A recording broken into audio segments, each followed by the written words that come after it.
हरे कृष्णा राधे राधे ओम नमो नारायण। दोस्तों, आप सभी का मेरे इस YouTube चैनल में हार्दिक स्वागत है। दोस्तों, आज की इस वीडियो में मैं आपको कार्तिक मास महात्म का 7वां अध्याय श्रवण करवाने जा रही हूँ। इसके पहले के 6 अध्याय मेरे चैनल पर अपलोड है।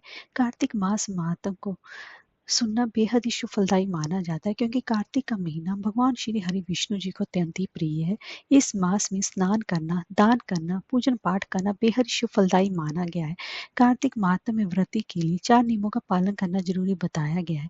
पहला है प्रातः स्नान, दूसरा है तुलसी पूजन, तीसरा है हरि पूजन, भजन करना, हरि जागरण करना, कीर्तन करना, और चौथा है दीपदान करना। इन चारों नियमों से सबसे पहले मैं आपको प्रातः स्नान के बारे में विस्तृत रूप से जानकारी आपको कार्तिक महात्म की वीडियोस में दे चुकी हूँ। इस वीडियो में मैं आपको तुलसी पूजन के बारे में कुछ महत्वपूर्ण जानकारी देने जा रही हूँ कि तुलसी पूजन कार्तिक मास में कैसे करना चाहिए।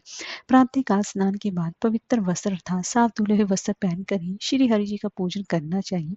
इसके बाद यदि कोई ब्राह्मण उपस्थित हो तो उसका भी पूजन उपासना करनी चाहिए। इसके बाद तुलसी माता के पूजन करना चाहिए। सबसे पहले तो उनको सींचना चाहिए, फिर उनकी परिक्रमा करनी चाहिए, उनको नमस्कार करना चाहिए, धूप दीप आदि जलाकर प्रार्थना करनी चाहिए। वहीं पर बैठकर तुलसी माता की कथा सुननी चाहिए और वहां पर आरती करनी चाहिए। और तुलसी के साथ साथ पीपल, पथवारी, आंवले का भी पूजन करना चाहिए और वहीं पर बैठकर कार्तिक मास महात्म भी सुनना चाहिए। इस महीने में तुलसी पूजन करने तथा सेवन करने का सबसे ज्यादा विशेष महत्व बताया गया है। वैसे तो हर मास में तुलसी का सेवन व आराधना करना श्रेयस्कर माना जाता है, लेकिन कार्तिक में तुलसी पूजन का महत्व कई गुना माना गया है। प्रतिदिन तुलसी पूजन के बाद दीपक अवश्य ही जलाना चाहिए। तुलसी के पौधे पर माँ लक्ष्मी का वास माना गया है। ऐसा करने से घर में सुख समृद्धि बढ़ती है और घर से बीमारियां भी दूर होती हैं। इसीलिए जितना हो सके अपने घर में तुलसी के पौधे की पूजन और सेवन करना चाहिए। अब मैं आपको कार्तिक मास महात्म का 7वां अध्याय श्रवण करवा रही हूँ। तब आगे नारद जी ने कहा कि हे राजन, कार्तिक मास में व्रत करने वालों के नियमों को मैं संक्षेप से बताता हूँ, उसे आप ध्यान पूर्वक सुनिए। व्रती को सब प्रकार के मिष्मास, उड़द, राई, खटाई तथा नीली वस्तुओं का त्याग करना चाहिए।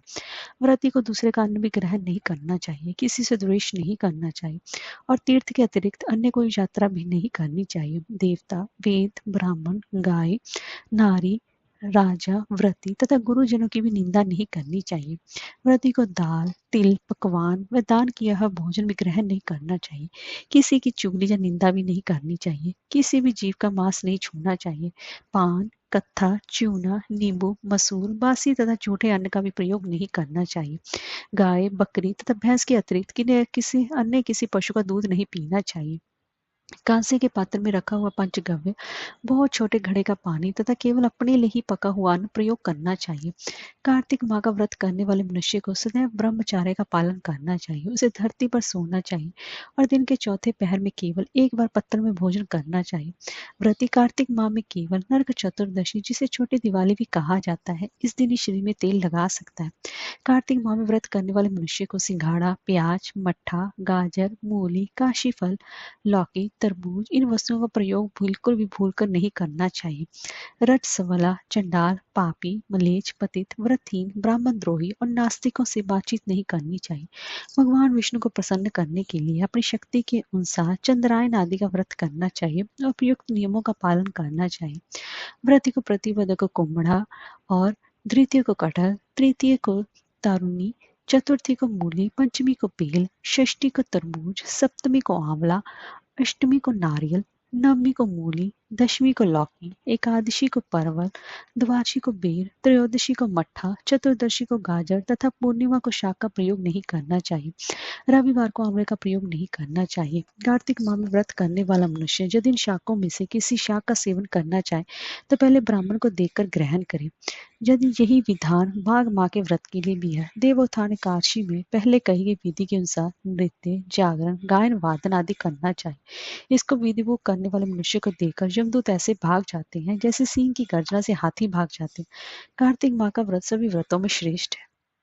इसके अतिरिक्त जितने भी व्रत यज्ञ हैं वे हजार की संख्या में किए जाने पर भी इसकी तुलना नहीं कर सकते। क्योंकि यज्ञ करने वाले मनुष्य को सीधा बैकुंठ की प्राप्ति होती। जिस प्रकार राजा की रक्षा उसके अंगरक्षक करते हैं, उसी प्रकार कार्तिक माह का व्रत करने वाले की रक्षा भगवान विष्णु की आज्ञा से इंद्र आदि देवता करते हैं। व्रती मनुष्य जहाँ कहीं भी रहता है, वहीं पर उसकी पूजा होती है, उसका यश फैलता है। उसके निवास स्थान पर भूत पिशाच आदि कोई भी नहीं रह पाते। विधि पूर्वक कार्तिक माह का व्रत करने वाले मनुष्यों के पुण्य का वर्णन करने में ब्रह्मा जी भी असमर्थ है। यह व्रत सभी पापों को नष्ट करने वाला, पुत्र पौत्र प्रदान करने वाला और धन धान्य की वृद्धि करने वाला माना गया है। हरे कृष्णा, राधे राधे।